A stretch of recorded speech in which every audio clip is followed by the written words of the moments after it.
Hello, folks. Welcome to another podcast of Time's Masquerade. My name is Robert Draper, and I am the creator, the content creator. This particular podcast, I want to go over something more detailed that I've alluded to in other podcasts. And this has to do with the foundational proof that there is this other form of time, what I call an alternative form of time, which is actually complementary to chronological time. It is unknown by the vast majority of people out there, but not by certain occult organizations for the most part.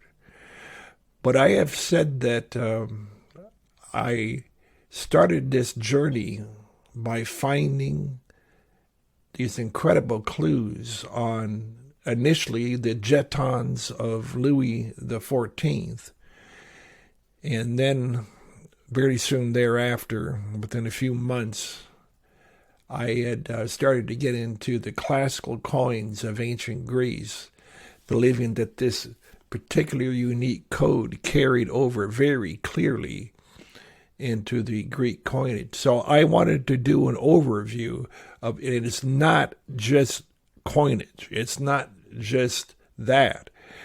There's been a global understanding in the classical ancient world of this alternative form of time. And it has expressed itself initially to me, yes, through the various coins of the classical and ancient world. You probably know, many people out there probably know that when they do digs in archaeology, it's quite a big deal when they find a coin or coins to date the site wherever they are and whatever they're doing.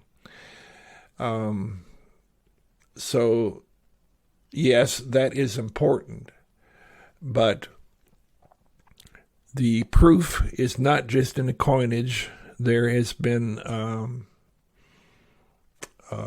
various cylinder seals and earthworks and coat of arms in the Middle Ages and Renaissance Europe.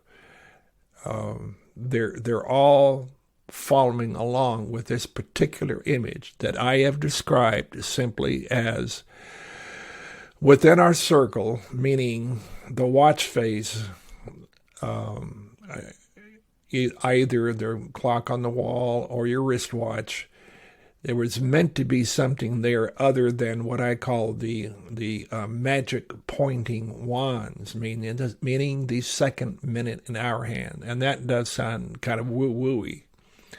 However, those wands, those magic pointing wands, were simply put there to draw your attention to the periphery of the clock face.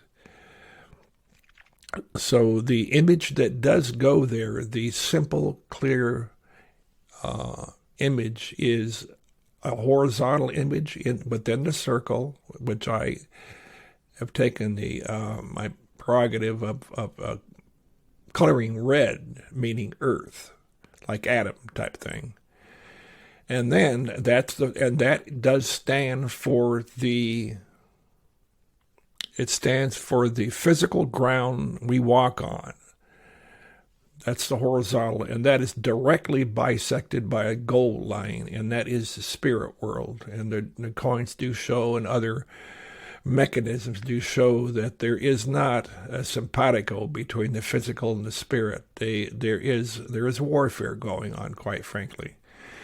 And in the third part, there's only three axes to this whole thing, and the third part, there is a space between the physical and the spirit, and that is where the X goes that I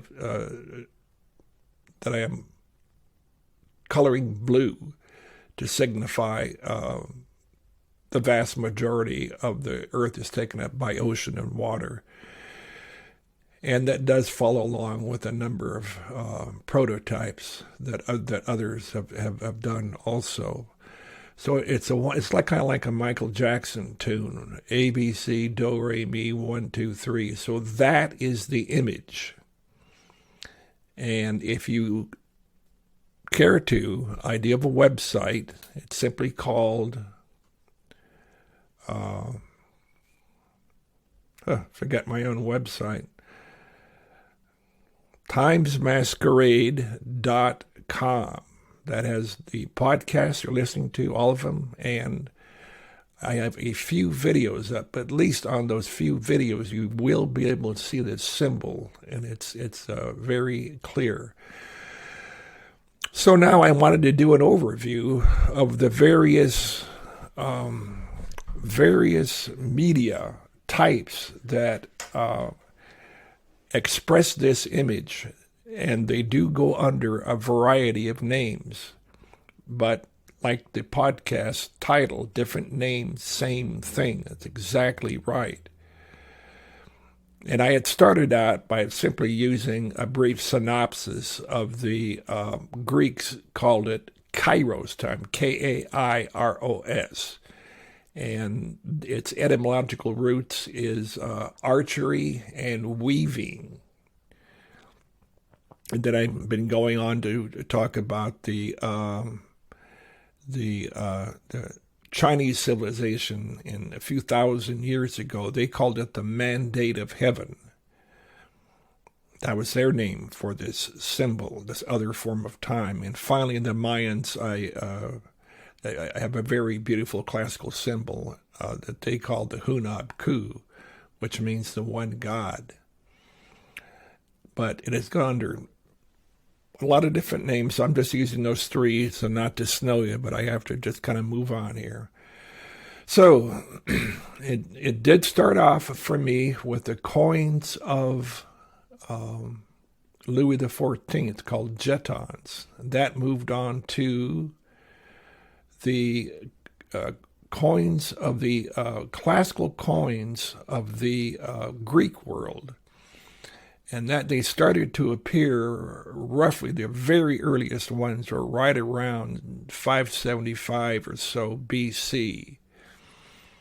And they had this code on it. Then the Romans picked that up in some of their main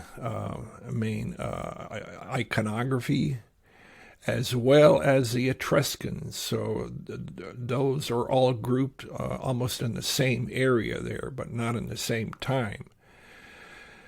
It now flows over into the Celtic civilization. They had some pretty wild images, but it was very clear, and it was almost like modern jazz on their coins. But they did very clearly have this alternative form of time on their images also.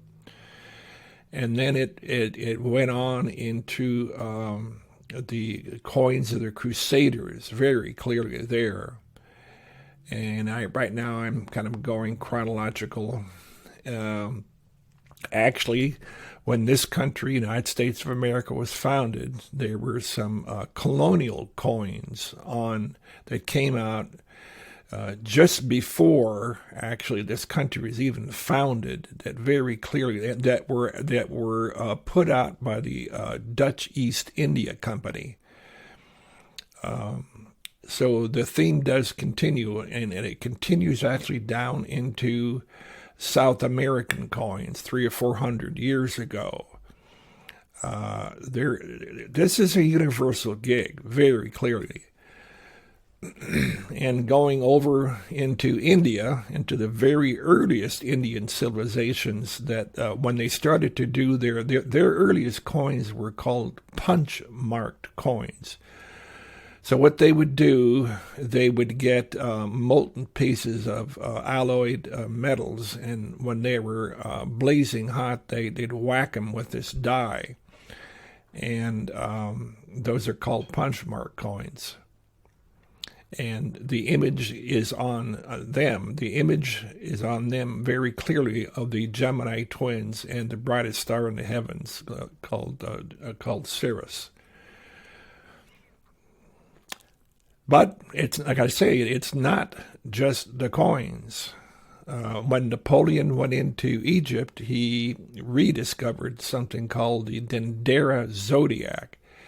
If you can look that up on Google, however you look it up, whatever browser, you can see actually precisely what I'm talking about. The Dendera Zodiac has a very clear, sophisticated layout of this alternative form of time. It has been at the very center of every major civilization on Earth. And to zip around now to what many believe is one of the earliest civilizations on Earth, the Sumerian civilization. All right, they had something called cylinder seals, a little teeny round ceramic thing that they'd etch images into of their gods and of their symbols. It's there also, and that goes way back to I believe just after the flood, Noah's flood. But even if you want to go on Google Earth, I love to go on Google Earth, by the way, and I love to do detailed searches around certain areas of the Earth. It's really kind of fun.